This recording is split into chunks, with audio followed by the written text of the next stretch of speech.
وغیرہ نے مشورہ دیا کہ آپ انہیں اپنی زوجیت میں برقرار رکھیں اور دشمن کی کان پر کان نہ دھریں،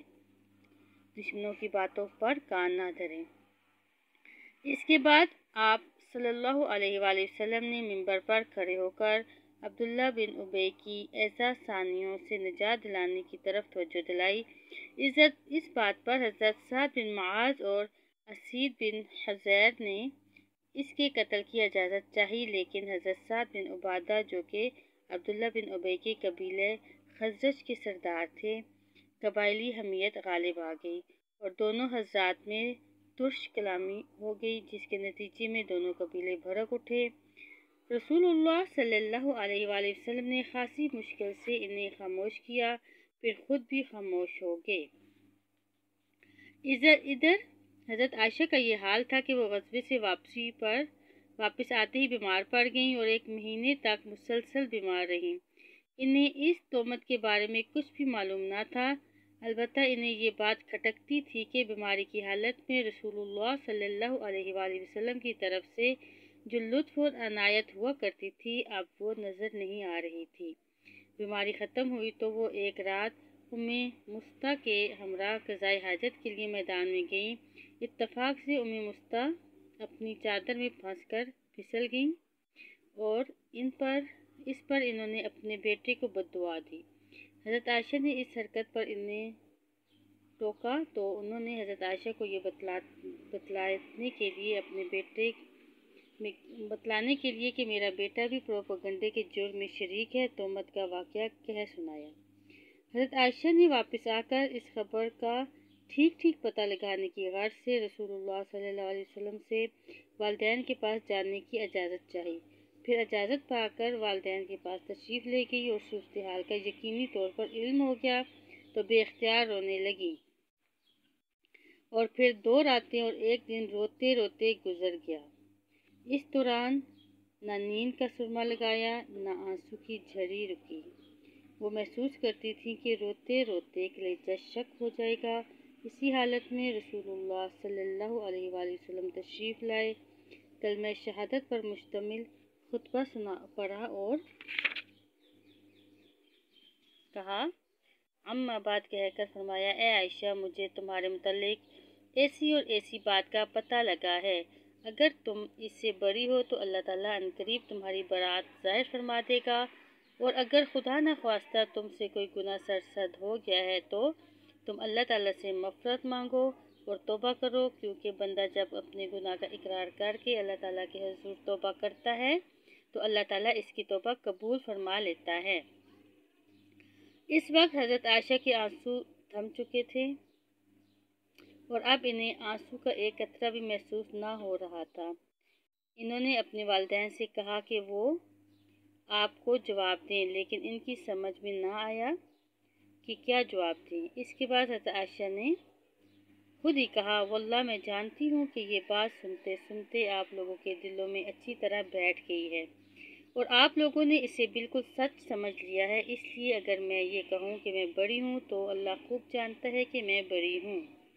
میں بے قصور ہوں، تو آپ لوگ میری بات سچ نہ سمجھیں گے، اور اگر میں اس بات کا اعتراف کر لوں حالانکہ اللہ خوب جانتا ہے کہ میں اس سے بری ہوں، تو آپ لوگ صحیح مان لیں گے۔ ایسی صورت میں واللہ میرے لیے اور آپ لوگوں کے لیے ایک ہی مثل ہے کہ جیسے حضرت یوسف علیہ السلام کے والد نے کہا تھا، فَصَبْرٌ جَمِیلٌ وَاللَّهُ الْمُسْتَعَانُ عَلَى مَا تَصِفُونَ، صبر ہی بہتر ہے اور تم لوگ جو کچھ کہتے ہو اس پر اللہ کی مدد مطلوب ہے۔ اس کے بعد حضرت عائشہ دوسری طرف جا کر لیٹ گئیں اور اسی وقت رسول اللہ صلی اللہ علیہ وآلہ وسلم پر وحی کا نزول شروع ہو گیا۔ پھر جب آپ سے نزول وحی کی شدت اور کیفیت ختم ہوئی تو آپ مسکرا رہے تھے اور آپ نے پہلی بات جو فرمائی وہ یہ تھی کہ اے عائشہ، اللہ نے تمہیں بری کر دیا۔ اس پر خوشی سے ان کی ماں بولیں، عائشہ حضور کی جانب اٹھو، شکریہ ادا کرو۔ انہوں نے کہا، اپنے دامن کی برات اور رسول اللہ صلی اللہ علیہ وسلم کی محبت پر اعتماد اور وثوق کے سبب قدر ناز کے انداز میں کہا، واللہ میں تو ان کی طرف نہ اٹھوں گی، صرف اللہ کی حمد کروں گی۔ اس واقعہ افک سے متعلق جو آیات اللہ تعالیٰ نے نازل فرمائیں وہ سورہ نور کی 10 آیات ہیں، جو ان الذین جاء بالافک عصبۃ منکم سے شروع ہوتی ہیں۔ اس کے بعد تہمت تراشی کے جرم میں مصطح بن اثاثہ، حسان بن ثابت اور حمنہ بن جیش رضی اللہ تعالی عنہم کو 80 کوڑے مارے گئے۔ البتہ خبیث عبداللہ بن ابی کی پیٹھ اس سزا سے بچ گئی، حالانکہ تہمت تراشوں میں وہ سرفہرست تھا اور اسی نے اس معاملے میں سب سے اہم رول ادا کیا تھا۔ اسے سزا نہ دینے کی وجہ یا تو یہ تھی کہ جن لوگوں پر حدود قائم کی جاتی ہیں وہ ان کے لیے اخروی عذاب کی تخفیف اور گناہوں کا کفارہ بن جاتی ہے، یعنی جن گناہوں کی سزا دنیا میں مل جائے اس کی آخرت میں سزا نہیں ملتی، اور عبداللہ بن ابی کو اللہ تعالیٰ نے آخرت میں عذاب عظیم دینے کا اعلان فرما دیا تھا،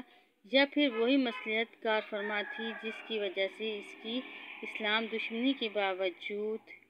اسے قتل نہیں کیا گیا۔ حافظ بن حجر نے امام حاکم کی ایک روایت نقل کی ہے کہ عبداللہ بن ابی کو بھی حد لگائی گئی تھی۔ اس طرح 1 مہینے کے بعد مدینہ کی فضا شک و شبہ اور قلق و اضطراب کے بادلوں سے صاف ہو گئی، اور عبداللہ بن ابی اس طرح رسوا ہوا کہ دوبارہ سر نہ اٹھا سکا۔ ابن اسحاق کہتے ہیں کہ اس کے بعد جب بھی کوئی گڑبڑ کرتا تو خود اس کی قوم کے لوگ اس سے عتاب کرتے، اس کی گرفت کرتے اور اسے سخت سست کہتے۔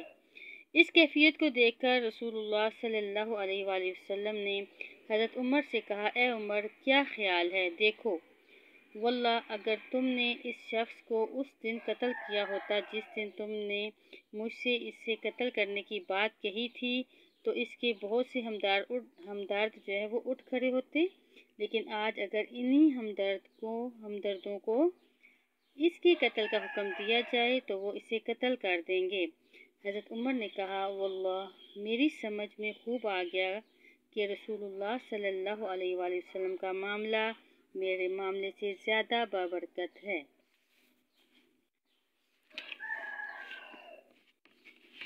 یہاں پر ہماری ویڈیو مکمل ہوئی۔ اگلی ویڈیو تک کے لیے اللہ حافظ، السلام علیکم ورحمۃ اللہ۔